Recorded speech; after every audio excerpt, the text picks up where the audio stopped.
Hi everyone, it's good to see you again. Yes, I am back with another live as promised. As you guys know, I did promise you that we will have a conversation with Naisha in the group, and due to some technical issues and due to some of the responsibilities that Naisha has, we couldn't make it last week. But because I promised, I still wanted to have this important and this very urgent conversation that we need to have right now with Naisha. So let me introduce you to my friend Naisha, and then we can start the conversation. And if you have any questions, make sure get them ready and post them in the comments below. So I will be checking those in the live stream in a moment. But before that, let me introduce you to Naisha. So she's from Peru originally, and she's been working with plant medicines for long time, over 10 years. She will tell us all about her story in a moment, but I just wanted to quickly introduce you to her. And we crossed paths about nearly 4 years ago. And she came into my life like a little angel, and then we began working together, and we also worked together in many retreats for about 2 years, which gave us a really good opportunity to get to know each other. And that's why I highly regard Naisha like on top of my go-to person when it comes to any type of psychedelics, any type of plant medicines, because I trust her wisdom so much. So she is a curanderita from Peru. She's a medicine carrier, wisdom carrier, and she's there, with her message and with her medicine. Her mission is to heal the world, and this is a big sacred mission. And I'm just I honor you, Nation. I honor your work, and I really, really appreciate what you do for everybody. Welcome to our group. Thank you so much, Susan. Yeah, I feel very honored, for all your words, and very grateful that we also get to know each other and the opportunity that we have when we were working together. And now, well, Corona times came, and yeah, thanks God that we still have the internet working, that we are connected, and that we can, still reaching people, um, outside, even when we have to be confined now, in our spaces. That it's up to us, the possibilities that we create to find the answers of the messages that we need. I'm Yeah. happy to be here with all of you. Yeah. Thank you so much for doing this. I know you have a lot of responsibilities at the moment, and even having this time to talk to you here is just amazing. So I just want to talk to you about your go back to your story, and maybe the listeners want to hear about your story a little bit more. So when did you begin your plant medicine journey, and what was that moment like, briefly? Yeah, it's like my history has two parts, and I'm going to do it very briefly because it's like 10 years of Yeah, life. of course. But the Of first course. part, I will say that when I was 22, I was graduated as a lawyer, and when I was working for the government in Peru, my intention was always to help people, and because we don't have in the system like shamanism or spiritualism, or like energy work. Well, maybe now in some universities we have, but in Peru at least we don't have this energy spiritual work as something that you can dedicate your life. There is like fixed things already, and I feel very connected with the law, that I feel like and it's a place where I can find space to help people. But when I was working in the government, I found that this was just the top of the iceberg. Like, this was the place where there is already, the problem has gone so far that we're putting people to jail, that there is already things that has been committed, and it's so difficult to reverse all these things. But I always thought about what if these people will have other possibilities, what if these people will be able to have to do better choices for themselves and not to end, you know, on this. And I was working like in the criminal cases, and you know, I was receiving the people that has been victim of crimes. I also seeing the criminals, and that, you know, in the systems that we have been currently not really helping anyone. You know, the people that has been hurt, they still carrying the pain, and the people that has hurt the same, you know, there is not understanding, a proper understanding of, you know, what is wrong or what is right from within us. So seeing all these things, you know, I decided to quit. And also that situation brought me in a depression that I know I had for a long time. And but you know, I always found something to motivate myself, and in this case was, you know, to go to university was my motivation. And when it was finished, I was like kind of in the ear, like, you know, what I do now. But for that time I already met a man from Sweden, a Sami indigenous man that became my husband some years later. Now we are not together anymore, but we crossed paths, and he actually was the one that, you know, told me about my plans, like the plans from Peru. I knew, of course, about these plans, but I never have the possibility to be like, you know, first contact with a person that has experienced ayahuasca, and that has, you know, the capacity to explain it in a way that I will understand. Somebody that has not never tried. I remember I saw a documentary when I was 14 years old. It was so well done by the Peruvian government, and you could feel, you know, the secrecy and the respect, and you could feel like it's something that you don't want to do just to experience, that you need to feel the call, because these plants calls you. And I feel that was my calling, that it was time to meet myself and to find deeper answers for, you know, for my journey as a human. I wanted to meet who was Naisha. So I went, you know, to the Amazon. Then I quit everything.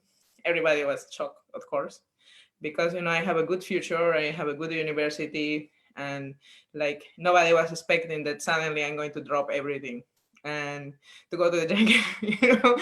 And I stayed there for 3 years with the indigenous people. I was with my maestro was from the what is from the Jaguars tribe, and also his wife. And I was living with them. And the first time when I arrived, you know, we have a ceremony. And he told me, remember, when he say hello to me, like he say in my ear, like, "Oh, you will become a shaman." And you know, I just laugh, and I say, like, well, you know, I didn't even know what is that. I only felt so much respect for all the situation, and so happy that I have the opportunity to be there. And I have my first ceremony just with him and with my boyfriend. It was just my boyfriend then, and you know, it was so intense. And I remember, you know, passing through all these phases inside of myself, you know, questioning, because in Peru we have the Catholic religion. So questioning, I'm not Catholic, but you know, I have been a lot. So it's when you go into the spiritual path, sometimes the programs start to activate also to, you know. So I was facing these things, like, if this correctly, you know, is this good, or is this, you know, witchcraft, or, you know, is this for the devil, and all this stuff. And then my inner fears. It was a beautiful process. The second part of my like journey was to accept, to follow this path. That first part was about my calling, you know, the calling to find myself first. And the first like 1 year and a half, it was, you know, all about healing myself. Of course, like, healing never ends. The healing is a process that continues. And I found, like, in my person, that healing the parents, for example, is a really long process, you know. And it is something that it has been happening, you know, year by year. But reconnecting myself, finding, you know, that the confirmation that we really have a purpose that is much bigger than what we think, you know, individually. And this is for everyone. It's like, it's not just for people that has like a specific spiritual mission, because we are all spirits fulfilling a mission, you know. We are all here to learn. we are all here to share things in the different positions or situations that we need to play in society. You know, wherever you are, you have a plan to do there. You have a purpose to fulfill there. And when you embrace, you know, that in you, then your life become very, how to say, happy. So the second part, when we moved to Sweden, he wanted to come back. And then, you know, like the pressure for him, he was living like 10 years in South America. It was hard. We passed through a situation also with the medicinal plants where he was put to jail because of San Pedro, the cactus. But this case went for a year. And in the end, you know, the Swedish government like cleared the law and say that San Pedro is legal. So the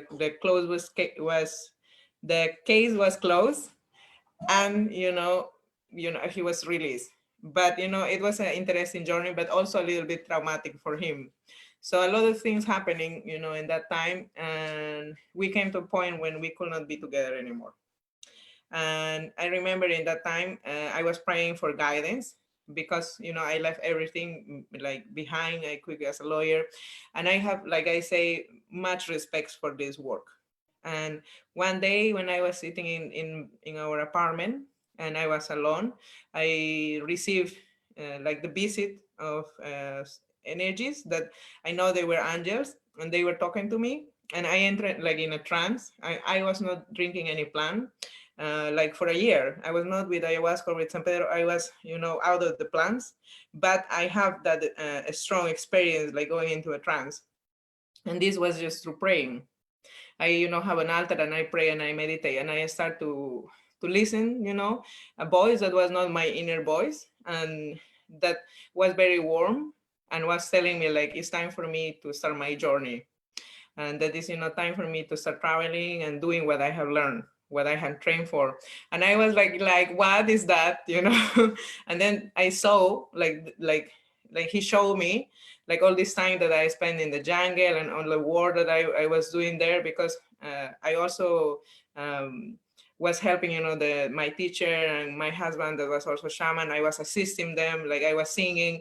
So I was like doing my practice already in that time. And they show me like, you already know all this thing, all the knowledge is there in you. You have it. You have done the plans, you have done the training, you have done the dietas. You didn't come with the intention, but you have done all the process.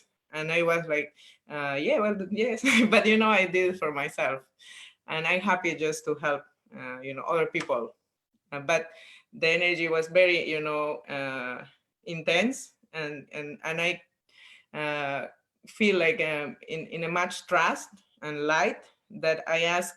But you know, there is so many people coming.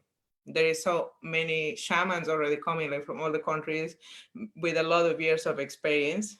And you know who I am to do this work. You know who I am to carry this medicine outside and travel and to say, you know, to people that, you know, that I can do this.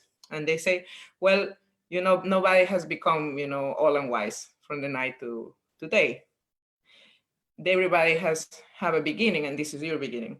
And I was like, okay, this whoever it is very wise, you know. And then I continued the conversation because it was answering to me. So I asked like who I am speaking with, because I need like kind of a confirmation, you know, spirits there that can talk. And he said, well, I am Archangel San Rafael, and today I'm celebrated, like in our beliefs here. So later, when I finished like conversation with him, I Googled, and yes, that was the day of Archangel San Rafael. That, you know, many religions and people that is not religious but believe in angels, that they celebrate him. And then, you know, I checked that he was the protector of healers and travelers. And I asked, you know, how I'm going to do this? I never have done this. Like how people is going to find me. And he said, like, you know, I'm going to receive instructions how I'm going to do. And I can tell you, Suzanne, you know this, uh, that, you know, I learned how to build web pages like without knowing anything. And I learned, you know, how to do like things on Facebook. I start to write, like, and I receive, you know, all this like information. and I translated in the articles that I writing, and that was like a first part of my journey, because I found that there is so much ignorance and misinformation and misunderstandings, because the cultures in Peru and in Europe are so different. Like for us people in Peru, well, not for everybody, also is getting lost this. It's very clear, the difference between drugs and plants. Like for me it was very clear, like I know like how a drug is made. You need a laboratory, it's an isolated molecule, and you don't know how long it's going to last. You just appear somewhere, you cannot be guided. And in the other hand, we have the plants that they need a space to where you will be held, where you will be guided, where you are going into a journey. It's not something fast, it's something that happens progressively. And all the healing process is also like a big ceremony, like our life also is like a big ceremony. And this situation, it created a lot of like sorrow in me, that I see how this beautiful knowledge is being misunderstood, and also sometimes judged and compared with something that is creating so much damage, that I found myself wondering what to do, because I think like fighting and arguing with people is not the way, but delivering the information and letting people to choose and to decide what they want to believe, what they want to connect, what path they want to follow. And I think that will be more fair, to bring that balance. So I started writing these articles, and then I remember, I posted that I'm going to travel, and I'm going to do exchange for place to stay, and I can hold some ceremonies. That's how I started. But also before this happened, for me it was important to know that that I spoke with an angel, And I remember in that time that I have a client that came to do Kambo, and she was mentioning about her husband, that he works in an organization of angels in the Netherlands, and they were a very big group. And I was like a little bit like, oh, how this would sound very crazy, to come to her and say the angels has spoke to me, and I didn't know, that this was proper from me. And I just pray and I pray, to connect with this person. And then her husband added me on Facebook, and he asked me for a conversation. And for me, that was a sign that I can tell him, because he just appeared in that week. So I told him everything, and he said like, okay, I'm coming back to you in a couple of hours. Like, I'm going to contact my group and check if this is correct. And then he came back and he said to me, yes, the information is correct. Like, and you have support, so you can stay in our place. We live 3 hours from you. And Susanna, I didn't have friends, I didn't have family here in Sweden. I just moved, I was just living with my husband. And my family was a little bit upset with me because I left everything, My friends also were confused. So it was not place really for me, to go back. And nobody believed it also in me doing this. So it was a very strong, decision that I need to do from my heart, to follow this path from zero, basically. And Wow. when they told me like, I have place where to stay and they will support me, I was like, wow. And they told me, and you can come also to Netherlands and you have where to stay. And the day that I need to go, I called him, and they came like 3 hours later. They were there. They picked me. I went to their house. I stayed there for 2 weeks. They helped me a lot with the angels classes. It's Franz Clemens, his name. I'm really grateful with him. I always remember him. I hope Wow. that I will send him the video so he can hear, Yeah. Mhm. Yeah. And Wow. his wife, Bella. Yeah, this is incredible. So what you just told us is, having the message from the energetic beings, and then having the courage to drop everything, and having that strong calling to work with plant medicines, and dropping everything to take that journey is huge. I think Yeah. this is what a lot of us struggle with most of the times, when we know deep down in our intuitively we know what we need to do, but there is a huge resistance in doing and taking actions. And I see this again and again and again even in coaching space, I Mm. see this over and over and again. People know what to do, they know what's good for them, they know what they need to abandon, they know what they need to adopt, they know what they need, but taking action is like the big huge missing part of the puzzle in most of these people's lives, and myself as well. I have this struggle even to this day to literally go for that calling is big because a lot is at stake.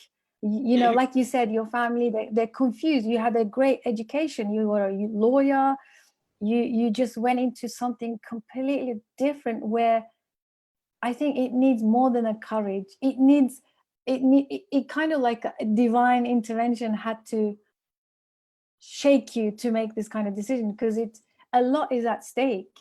You will be ridiculed, you will be judged, you will be talked behind your back. You know, oh my God, look at this crazy woman talking Yeah. about this angel speaking to her and then going off to do the plant medicines and then be a carrier of the medicine for the rest of her life. I think we don't know that yet because the journey has changed. But for now, anyway, for the last 10 years, it has been your journey. And this is huge, nature. So that's why I know why you do what you do, and you demonstrate that in your ceremonies, in your retreats as well. That's probably why this is so sacred to me, because I've seen it firsthand, how sacred you treat it and how the way you hold space is very traditional. And now coming back to your plants, in case like the listeners don't know what this is, you specifically work with ayahuasca, but there are so many, because you always talk about this on your pages, on your articles, on many things that you do online. You're very visible online, which makes a difference because people get to know you, your true self, you know, who you are in a person, who you are as a person day to day. So you're not afraid to show people your life and where you go, where you travel, and so on. So if they don't know what these plant medicines are, if you could maybe just give us a brief training, what this is all about. What is ayahuasca and what is other plants and what are the ones that you work with, you know of, and so on, if you don't mind. Uh, Ayahuasca, it's like I will say 20% of all the shamanic world that we have when we talk about medicinal plants in Peru or in the Amazon. Um, Ayahuasca is a tea that is prepared with two plants. One is the vine, the called Banasterosis capi. Sorry, I don't know the scientific terminology. And then the other plant that is chacruna. And these two plants combined together, create this brew that is called ayahuasca. And it's just a tea. It's just with water. It's boiled for a couple of hours, and that's all. It's nothing else that is happening there. And it's a plant that we call a mother because it presents itself as a very feminine energy. And the name of, or the translation of ayahuasca, it's the vine of death. And it's because it connects you to, or it brings you to a journey when you need to let go a lot of things, like dying in a spiritual way and being reborn, going through, like giving birth, going to the dark tunnel, and then coming to see the light, and and seeing and exploring life every time, because this process doesn't happen only once. It happens as many times as needed until your true self can come and be integrated in this body to fulfill what you need to fulfill. But besides ayahuasca, we have also plants like San Pedro that it's also working by helping us to bring more light in ourselves. And like not both together, but the combination, like working with San Pedro sometimes and also with ayahuasca sometimes, it brings a lot of clarity. It gives a lot of instructions, a lot of inner knowledge. We have all the answers inside, and these plants are really helping us to touch this.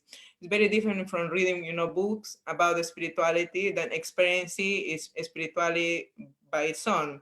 It's like having near-death experiences that change life.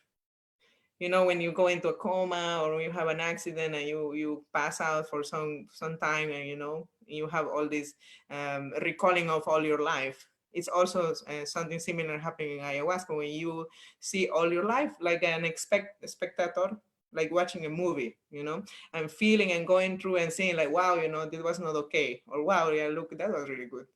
And where you can, balance, your life, like saying, yeah, okay, there are things to change, and because you feel the confidence that things will be good, it's easier to manifest the change. But of course, then after is the mind is, again, can take over. So it's also a process that it takes time. It's not like ayahuasca and like San Pedro or all the other medicinal plants that brings you to journeys are not like the solution to the problems. The solution is us. It's only us. These plants are only tools that can help us to bring awareness and to do a reality check of how we are living our lives. Then we have the other plants. Yes. Yeah. Go on. No, carry on with Okay, the other part, and then we come back to the effects and all that. Okay, yeah. okay. Please And carry on. then we have, the other plant that is the master plant. And this is the most important part in our culture. That is how also we learn how to work with the plants. And these are the master plants that are like a specific energy healers.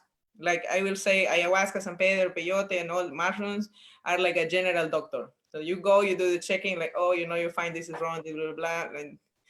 And then you have these specific doctors that you are directed to work. So you have the heart doctor, chakra, the communication doctor, the head doctor, and we have specific plans for different problems. And the way how we treat, diseases in the Amazon is like you go, like I say, for a checking, and then you spend time. And the time, it's different for everyone. The time can be like from 10 days to a year, depending on what you are carrying on. And then, what is required from you is to spend time with yourself, because all the problems that are happening in ourselves are created by ourselves. And when we can see or find a reason or get in touch with these things, then we are going to be able to solve it. It's like, by all the distractions and layers of things that we go through, we tangle stuff.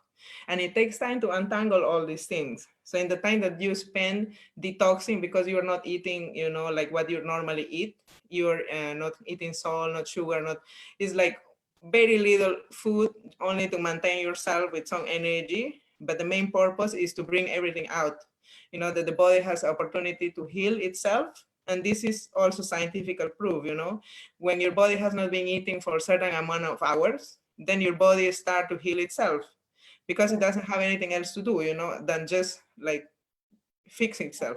Yeah. And not only the body going through this process, but also the mind start to, to show things, the emotions that, has been covered by the different distractions that you go through, the TV, the phone, and all these things. When you're just there spending time with yourself in the nature and taking these plants, because these other plants doesn't have any psychoactive effect. It's a very subtle work that they do, and that's why it's required that you are with yourself, so you can have the time to be present, to experience that healing, and to experience what's happening with you. So that's how we, how we do the healing in the Amazon. Yeah, which we normally distract and avoid, and keep ourselves busy, not looking inside, always looking outside. But when from my observation, I noticed that a lot of people come to those retreats if they're like at the beginning of their journey. It's like there is this process, like you said, at the beginning, they're very excited. If it's the first time, they're like, yes, I'm going to have a great time. Usually they do, because it's the first time, isn't it? It's always like that. I think it's always like that. I think the plant spirits, they're very kind to those people who go through the first time. Not always, because some people talk about like really bad experiences. But anyway, so they come in there like thinking, okay, it took me like 2 years to understand that it was all inside of me, that I don't need anyone outside. So imagine 2 years of repetitively, committing to the work. 2 years for me is a long time to really get it, to really understand in my bones that I don't need anyone else outside. It's already in there, but I avoid it. And I rather walk around with these wounds that I carry than face them, because like you write in your article, in one of them you talk about the ayahuasca deaths. This experience, I had it in July to beginning of this whole, you know, understanding process, where I was so scared to go into the experience, and you said to me, look, it's only 20 minutes, just go for it, just allow it, allow this experience, this is presented to you, but you know, just take the journey. And I did everything in my power to distract it, because that was the moment. I think I had to go through that to realize how hard it is to allow and accept and also release all those programs, all those wounds, all those emotional repressed pain. That was the moment I realized, wow, we become so familiar that we rather keep these than let go. We rather walk around with these wounds and then point finger at everyone else that ruined our life, than look inside, because looking inside for me required brutal honesty, like brutal honesty. And it required to face that I was the problem. I was the problem. There was nothing going on outside. It was me that I caused for myself and others in the process of my being, my existence, that it was so painful to accept that. And I realized that's the work I'm running from, the responsibility of acceptance of where I've been, what I've done, all my dysfunction, and then work it through and embrace it and accept it, forgive, and just allow and transform.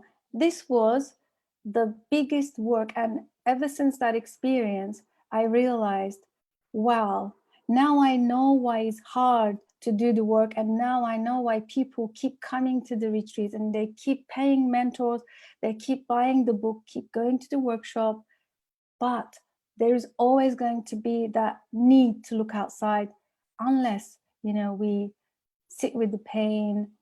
You know, I don't say this lightly. When I say sit with the pain, it's an excruciating pain. To face ourselves is an excruciating, for me anyway. For me it was, because everybody, Susan, everybody. I guess so, because we all fall into this victim mind of the life is happening and people are so against us and people always there to hurt us or do something bad to us. And I'm not saying, you know, we should be always gullible and then think that everything is, you know, beautiful and rainbows and unicorns, but still this work was hard. So coming back to this plant medicine, ayahuasca specifically, you work with this one especially, and what do you say that the preparation and during, after, you said very little food so that you can have the full effect, right? And then the integration and all that. Can you say a little bit about that for us as well? Yes, I will say, but I also want to say, like, you know, you need to be very brave, like you say, Suzanne, to go and feel your pain. And you know, when we allow ourselves to go through the pain, it's when we finally can be reborn, you know, when something left, because pain is not our natural state, suffering is not our natural state. But like you say, you know, we get so used to that state that we get confused that that's how we are, and we are going to lose ourselves if we don't let it go, who we are going to become. You know, we identify so much that, yeah, it becomes an attachment, and eventually it push you to that point when you need to go through it. And it's then, you know, just beautiful journey. And, you know, about the preparation for ayahuasca, yes, there is also a lot of, you know, like information, mixed information, like you have the preparation that is for the retreats, and then the preparation that you do when you're doing a dieta. The preparation for retreats, it's always recommendable for people to go vegan. Like it is not like a something connected with, you know, animal cruelty or anything. It's more about energy, because when you eat meat grounds you. Like meat is a very dense, you know, energy, so it grounds you. And when you're just eating vegetables, your energy is more light. And when you are going to retreat for the first time, you're coming, with a lot of blockages. So that's why it's important to prepare the body. And also the food is affecting also the other bodies, the energetical bodies, the emotional bodies, the mental bodies. And like, I know, like, if you have changed your diet for a while to, something more healthy, you notice the difference. Like you feel more energized, you feel more light, you feel more clear, you feel more happy, and this is because, you start to open. And then it's much easier for the medicine to work and to connect with you, or for you to connect with the medicine, because the medicine is connecting already, but we cannot feel it sometimes. And the integration part, I think that is a big part, especially I see here in like in Europe countries, because there is this lack of spiritual connection. And it's like also like the structure, like everybody needs like rules or a program, or how you need to build up your life. Like we have to lose the concept of freedom and flowing in life. And that's why after like we regain this freedom, we don't know what to do. We feel lost, like like okay, what I do now with this new cell of me. But also like it's another part is that some people will not be enough for just coming for a 5 days retreat or a weekend retreat or one ceremony, because like how many years of your life you have built all these blockages, that only is the beginning of your journey. And that's why also a lot of people is like trying different kind of tools and techniques, but they don't stay to one, to see where it's going to bring you. Like I will say, like a person that wants to do this work, like it needs to be committed to go through it at least 1 year, to say that something has happened. But of course, as every ceremony anyway, you feel like you are taking steps. For some people will be important to do, like I was mentioning, the dietas, because of the processes that they carry, and that process, it gives a lot of integration. That's why now in Europe it's a little bit of a problem with the ceremonies, with the integration part, because there is not this time where you spend with yourself and when you can be guided in a different way. That's why that has been giving a space for therapies, that integration and this. But this has not existed in Peru, because the way how we work there is like we spend time there, we stay there, the teacher is coming to you, to explain you. And sometimes this doesn't happen, because sometimes certain understanding, it needs to come from within you, because you are ready to receive that understanding. Yeah. And it's like also like with the plants, it's like if you get it, you get it. If you don't get it, then you need to look for another way, or Alternative. you will get it later. Yeah, maybe not now, but later on. And when you said the integration in Peru is different, and because it's longer, it's about a month, right? It's about a month, and or months. And you get to detoxify completely, because you're on a very little food every day, and there is so much going on within you that people are guiding you, they are helping you integrate, and there's teachers there just explaining things to you. So would you say in the European countries, we are illusioned with freedom? We think that having a structure, having a 9-to-5 job, having these plans for the next year or 10 years, we fooling ourselves with the illusion of freedom, and we always look for that manual. Where's the manual? Every time, like I'm in that culture myself, I grew up in the same culture. Like every time we buy something, like where's the manual? And then when we got to retreat, like where's the manual? Where's the leaflet? I need to read it. And then they search online, and that's why I think in the European countries there's a lot of misconceptions around ayahuasca, because people are so good at typing online. Sometimes their experiences in a very not authentic way. If, for example, like you said, the understanding, you will receive it when you're ready. So sometimes when I came across a lady once in one of those spiritual groups, that she said that ayahuasca ruined her life and that she's gone mental and she needed to, and then somebody happens to be shaman in the group, he walked her through the steps of what is it that she's feeling and what is it that she's not understanding. By the end of their conversation, a mind-blowing moment happened. She understood it. she got it, that was her process, and she's been reading the wrong pages and articles and watching wrong videos of how ayahuasca should be, and that it's very, very interesting when we think that one experience for all, you know, transformation is like one way for all. You know, it's crazy how we are programmed to think that way, Nature. And when I saw that, I thought, wow, this is like a beautiful moment. Let's just honor this, because she almost like woke up. Yeah, and like you said, she was ready to receive then, you know. But there is also, you know, like the plants brings everything what you're carrying. So if there is already some process mental that is going, it's going to come to the surface, you know, because it's building up there.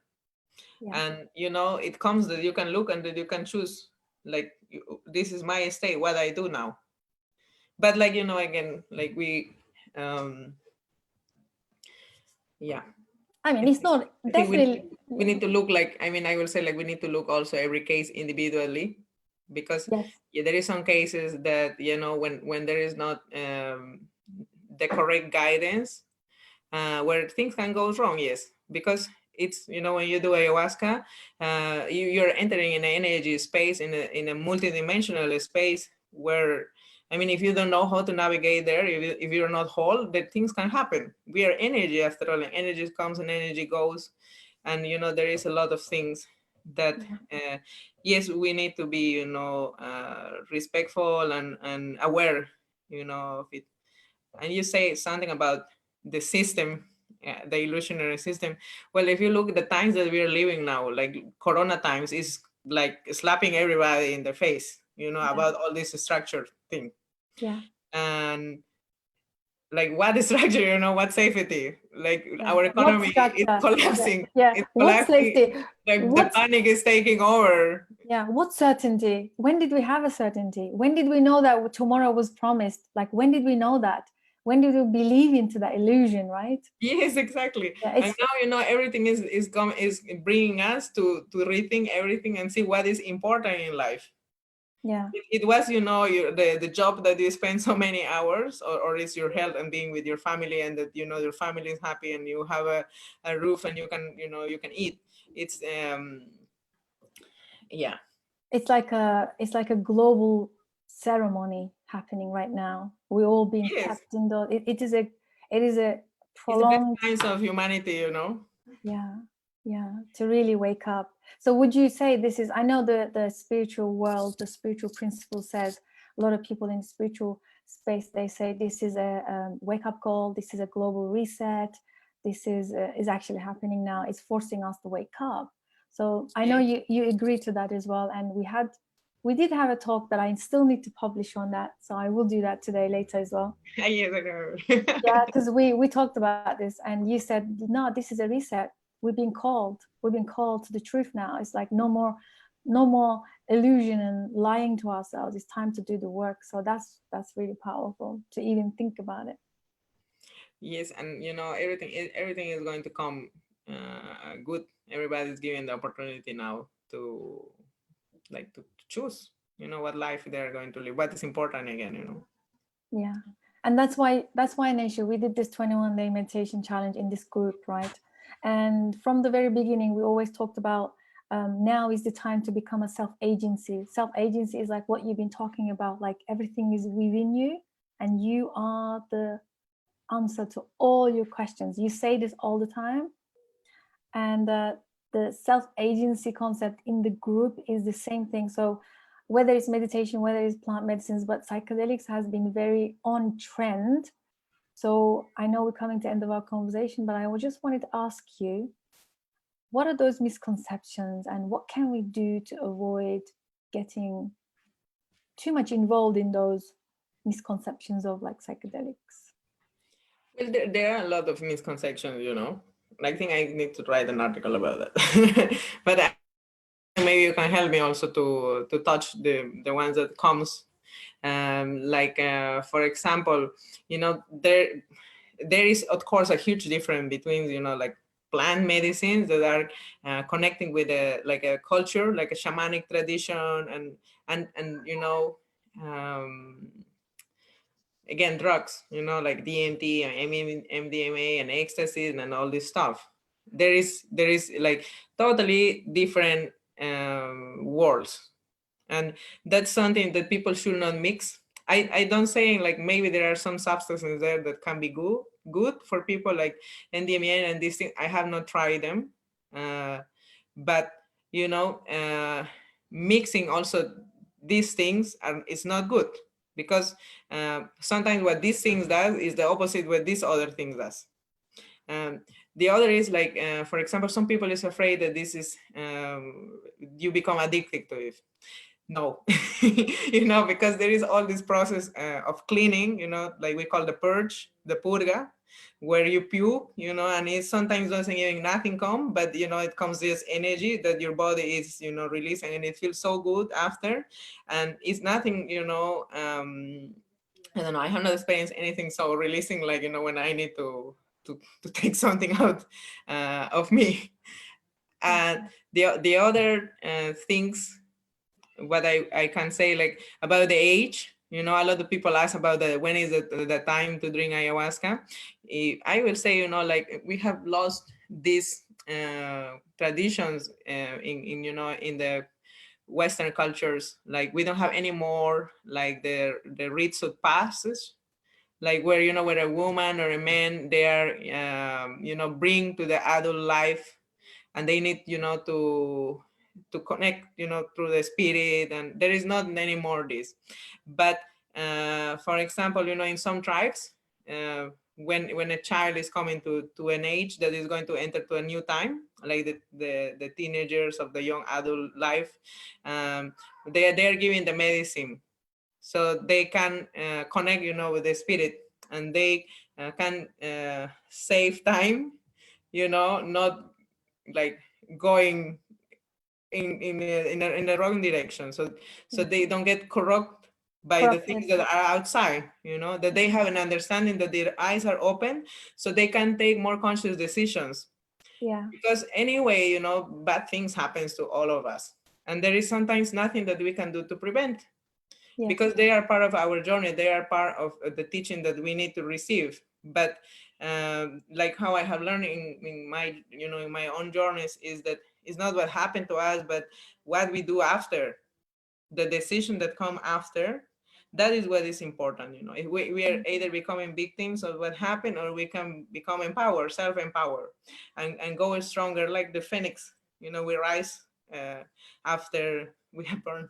Yeah, in after the crisis, in the crisis, crisis, yeah, yeah. when we face the chaos or the crisis. So you mean that anyone can take these plant medicines as long as they are called to already, but usually there are no And age also restrictions. medically, you know, they need to be medical compatible, because there are some like problems that are not compatible. Like if you're taking antidepressants, you know, if you are taking pills for sleep, if you have problems with the heart or with the liver, then you need to be treated first with, you know, other plants to heal these things if it's possible.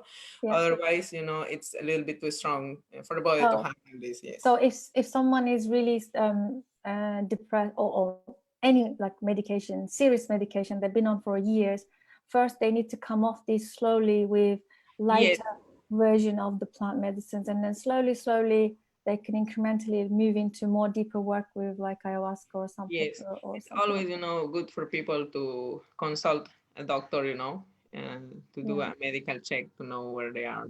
Um, Especially if they are taking medications that can be, you know, like the ayahuasca is no danger. The danger is like combination between these medications, because like I say, these are chemicals that are working also in the brain, and that are doing sometimes the opposite of ayahuasca. And then is this, you know, reaction that it happens, but it's nothing to do with the medicine itself. Yeah.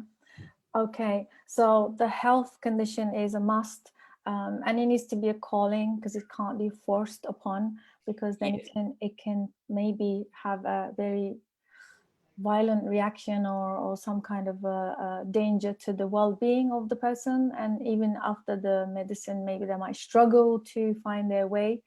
So there are lots of aspects they can think of, but they can follow you on your articles to really learn more about what is it, if they feel like, you know, this is their calling.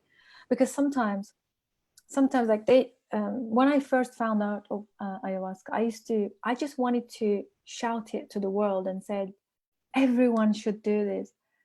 I've gone through a stage where I was like, every single person on the planet should do this. But then the more I worked with it and the more I understood it, the more I saw the real answer is us again. It always comes back to us.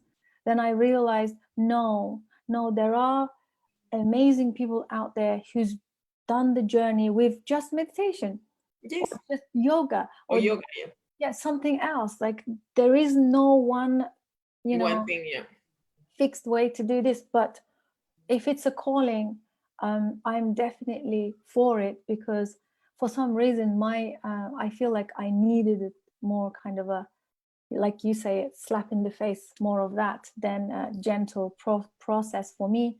I needed that shaking wake up, that waking up process. And yeah, so everyone's different, and if it's a calling. But I like that you always talk about as it is. There is, like, in your articles and every time you talk about, you have live videos on your Facebook that you talk about in depth of what they are and how it should be treated. But you always come back to, it should always be respected. It should always be respected and acknowledged, because these are sacred. And I love that you always talk about these as sacred medicines. That I love that. I think it's also maybe important to add in these misconceptions that, because a lot of people think like this is something that you can do alone at home or just with anyone, and there is a lot of this new, I don't know how to say, like facilitators that are giving, the medicine. And sometimes people ask me, for example, for Iboga, this is a plant from Africa. They ask me, about if I know anyone, and I say, well, no, but if you're going to do, make sure that you do it with somebody that knows, that has trained, because to work with Iboga, for example, it takes 10 years of understanding to be able to give the Iboga, and it's not about nationality, it's about respect. Because, and then, when the people come to the retreats, when they choose who they are going, they are also choosing about the respect that they have for themselves. Doing the research, who you're going, like, is this person trained, what are the reference, and so on. It's very important, because that is also one step that we take, for our journey. How respectful are we being with ourselves? How respectful are, and that is going to bring also the results of our healing. That's a very important step. If you're not respectful from that very, small important detail, then of course things are not going to work out, and then you're setting up yourself for a massive disappointment, or even worse, like some, bad things, bad experiences. Like you're saying, don't be desperate. Make sure you do your research. Make sure you go to the places that are safe. Make sure you find people that can hold a space for you, and they are trained and they are authentic. Because, like, I remember talking before when you said there are sometimes these teas with, like, they're so compromised, and they do. Yes, sometimes they don't even give ayahuasca. They give you Syrian root with other stuff, and yeah, I mean, it's something that should not be taken lightly. To join ceremonies, like I say, not just to attend a retreat just because of the experience again. And in my experience, the people that comes to have experience, they have a very strong reality check that sometimes they were not prepared for. Yes, but then again, they are there for a reason. That's what they needed. Yeah. And then they can check from there. I don't have any problems. I also have her, many times. And then it's the people that they have a lot of problems and they're conscious about it. And they have very different journeys, more honest journeys, and nice, than the other people, like they don't have any problems. And they, have these hard experiences. And we all pass through this, like, they also the bad experiences that we call, and actually the I think the more life-changing experiences. Yeah. This, at least for me, every time I have get my ass kicked, like, many times, it has been, like, wow, yes, okay. Yeah. So I can testify to that. The harder the trip or the experience, the better the lesson or the learning. out of it. Yeah, I agree with you. We have a question, Naisha, from Eva. She says, would you recommend to do this experience in the country of the origin of the plant or the participant, and how does it matter? Okay, is it necessary that everyone should go to the origin of this plant, like go to Peru or wherever the plant medicines are traditionally, or should, because I'll let you answer that one. I think like at some point, you know, people should go, of course, to the Amazon. But it is like if you are in a situation where you don't have money to travel, then you know it's not important, because the purpose of the medicine going out is to help people. And well, as long as it's not illegal, you know, where you're doing it as well. And also the journey with ayahuasca is an inner journey. So it's a journey that you go inside of yourself. And when you're in the jungle, yes, you know, you connect also with the energies that are there. Like I can say, like if I'm in my country doing my ceremonies, I am more strong because I, you know, in my mothership, where is all my, you know, resources there. But you know, when I'm in Europe, the spirits also are the same. You know, they are also coming through the songs and through the singings. So, like for the results, I will say like the personal results, there is no problem to be there or here.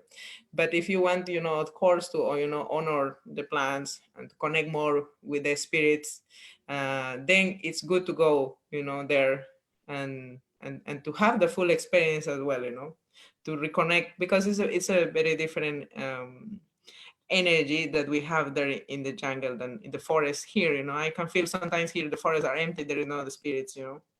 Because we scared them off with our Yeah, I think they all run there to the Amazon because it's full of the refugees. Now in the Corona times, they're coming back oh, thank to God. their Like, countries. Yes.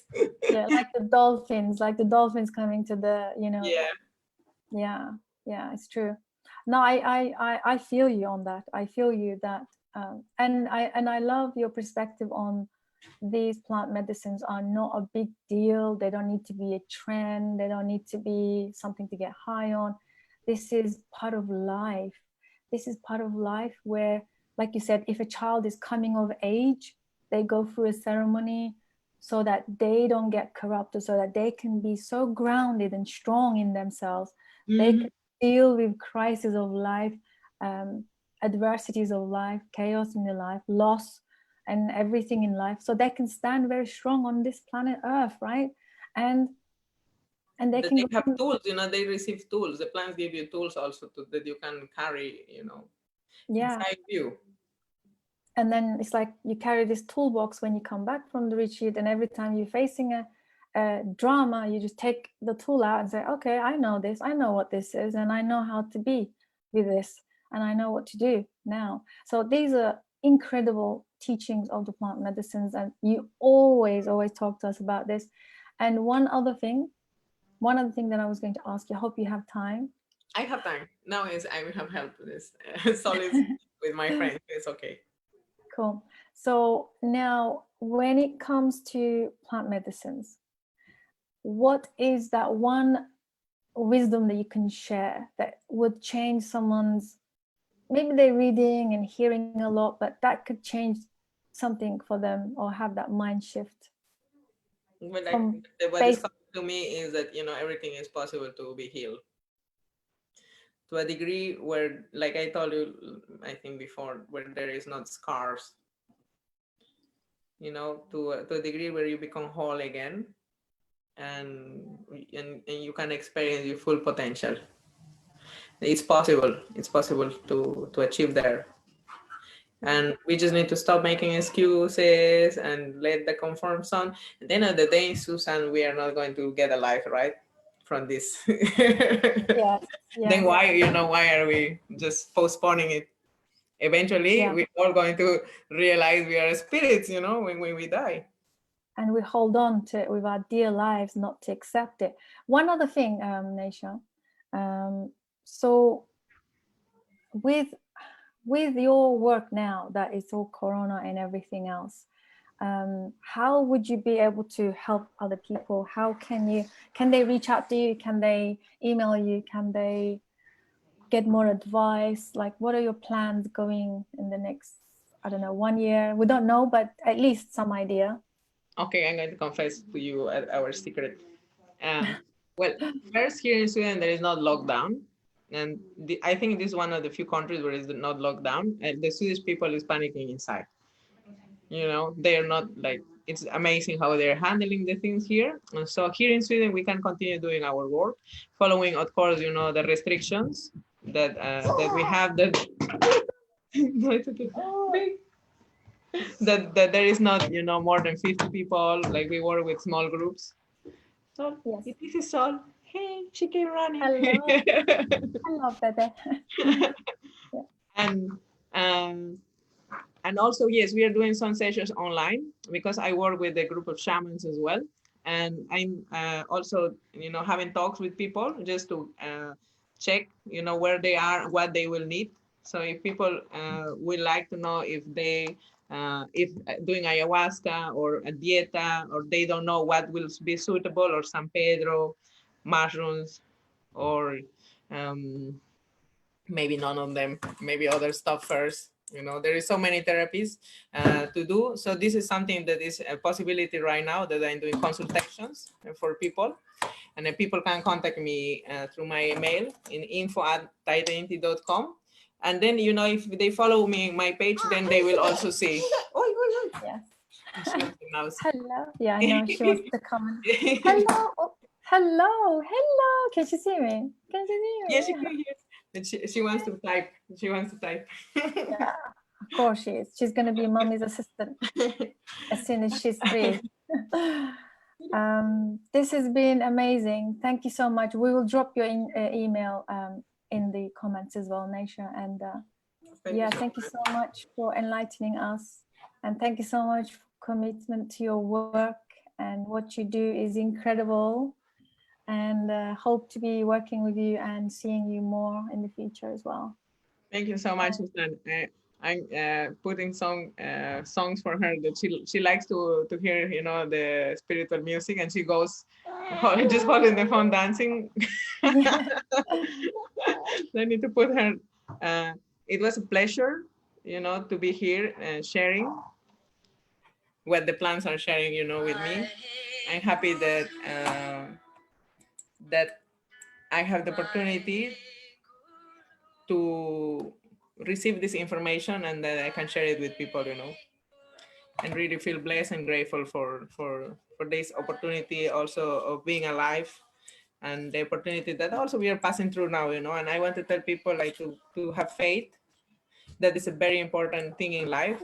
This is the main energy force that has kept my journey, you know, going on or ongoing.